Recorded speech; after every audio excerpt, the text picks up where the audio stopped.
I'm Colonel Danny Gillum. Thanks for joining us today on Frontlines of Freedom. It's a pleasure to welcome back to the show a great member of our team, Diane Raver from the Garden State Film Festival. Welcome back to the show, Diane. Thank you, Denny. Of course, it's always an honor and a privilege to be with you. And fun. Diane, we met years ago at a veterans event in Texas. That was a fun event. But from that one meeting, we began our monthly review of films for the show. So we've been a team for, I don't even know how many years. 4 years. Can you believe it? Wow.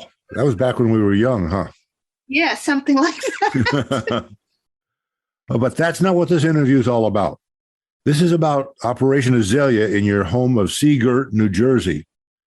Diane, it's quite an interesting story for a small town. Tell us that story. Okay, well, Seagirt, New Jersey is exactly 1 mile square.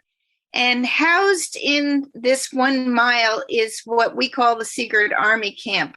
Right now, it's being used by the New Jersey National Guard for their training and the National Guard Militia Museum of New Jersey. But it was the boot camp for the Signal Corps during World War II. And that's, of course, how I came to be, because my father met my mother, who was a Seagirt resident. At that time, there were only about 300 year-round residents of Seagirt, as we're a very small, mostly summer community. There's a lot of people here in the summer, and then not so many in the winter, although that changed during the pandemic, obviously. So we're up to about 1,200 year-round residents at this time. But at any rate, we have a long history of supporting our military. And if you want to, recently, in addition to my work with the Garden State Film Festival, I thought I should carry on the family tradition of being involved in the Garden Club. And much to my dismay, I discovered that, and also much to my dismay, it turned out I was the only longtime resident who remembered that a strip of azaleas around a very precious maritime forest we have in town were really in rack and ruin. And they had originally been planted as a living memorial to the first young man from Seagirt who was lost in the Vietnam War. His name was Joseph T. Kearns. And he was MIA, really. I mean, they didn't return his remains until, I think, the 80s. And we are also dedicating the refurbishment of this azalea border to the other young man we lost, which was John W. Ciala. So a small town of that lost 2 precious young men in Vietnam, and I think it's important to remember them, especially around Veterans Day. So in honor of these 2 men that you lost, one Air Force pilot and one Marine infantryman, they created the Azalea, the living memorial, which has been there, but apparently people sort of forgot what it was or that it was, and it was just some flowers. Is that what sort of has happened? Yeah, the azaleas, because vines and invasive species and all of those things, they just became overrun, and we are about to refurbish them on the 19th of the month. Holly Club I'm of course the committee chair. Don't mention anything, you end up being put in charge. Amen. But at any rate, we're going to start the work, and we're doing it in phases so that eventually the whole perimeter of this park will be refurbished. But we're going to replant, feed them, cut back all the vines. The trees are overhanging. It's a mess. I got to tell you, it's a mess. So we've started a GoFundMe campaign. And for more information, you can go to hollyclubofseagirt.org to find out more information and, make it $5, $10, $15 donation. It really would help immensely because it's a mess. Well, this is Colonel Danny Gillum on Frontlines of Freedom, and we're discussing the Operation Azalea in Seagirt, New Jersey with Diane Raver. Diane, the fact that these were originally planted to honor those two men who gave their lives in the Vietnam War. And time goes on and people forget.